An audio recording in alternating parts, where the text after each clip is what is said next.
BPO వచ్చేసి ఏంటి అంటే బిజినెస్ ప్రాసెస్ ఆపరేషన్స్ అన్నమాట. బేసిక్ గా బిజినెస్ లో ఉండే ప్రాసెస్ లో ఉండే ప్రతి రోల్ ని కూడా బీపీఓ కింద మనం కన్సిడర్ చేస్తాం. దాని అర్థము మీరు టెలికాలర్ గా వర్క్ చేస్తారని కాదు. బేసిక్ గా చాలా మంది కెరీర్ గ్యాప్ స్టూడెంట్స్ ఉంటారు. వాళ్ళు ఏం చేస్తారంటే జావా ఫుల్ స్టాక్ ఇలా ఏదో ఒకటి నేర్చుకుంటారు అనమాట. వాళ్ళు ఏమనుకుంటారంటే నాకు ఇందులోనే జాబ్స్ రావాలి, ఇందులో కాకుండా నేను ఇంకా ఏ ఐటీ జాబ్ చేయకూడదు, ఎందుకంటే నాకు ఈ ఎక్స్పీరియన్స్ ఉపయోగపడదు అనుకుంటారు. కానీ మీరు ఒక్కటి గుర్తుపెట్టుకోండి, Hyderabad is the BPO capital of India అన్నమాట. మీరు చూసుకుంటే హైదరాబాద్ లో సగం మంది బీపీఓ కేపీఓ సెక్టార్స్ లో టీసీస్ లో వర్క్ చేసే వాళ్ళు ఉంటారు. సేమ్ వే విప్రోలో, సేమ్ వే కాగ్నిజెంట్ లో, సేమ్ వే ఇన్ఫోసిస్ లో, ఇలా మీరు మొత్తం ఎక్కడ చూసుకున్నా మొత్తం డెవలప్మెంట్ ప్రాజెక్టులే ఉంటాయి. ఇంకా అసలు బీపీఓస్ అనే ఉండదంటే అసలు అలా జరగనే జరగదు. ఐటీ ఎంప్లాయీస్ మనకి ఇండియాలో అప్రాక్సిమేట్లీ ఒక 45 లక్షలు 55 లక్షల మంది ఉంటారని చెప్తాం కదా. ఆ 50 లక్షల మందిలో అట్లీస్ట్ ఒక 50 to 60% మంది ఈ బీపీఓస్ లోనే వర్క్ చేస్తుంటారు అనమాట. సో అందుకే నేనేం చెప్తానంటే కెరీర్ గ్యాప్ స్టూడెంట్స్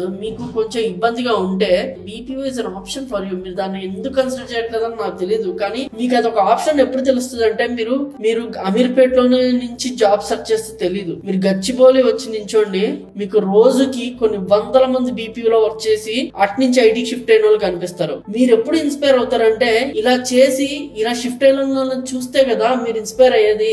అలాంటి వాళ్ళు మీకు గచ్చిబౌలిలో కనిపిస్తారు కానీ అమీర్పేటలో కనిపించరు అనమాట.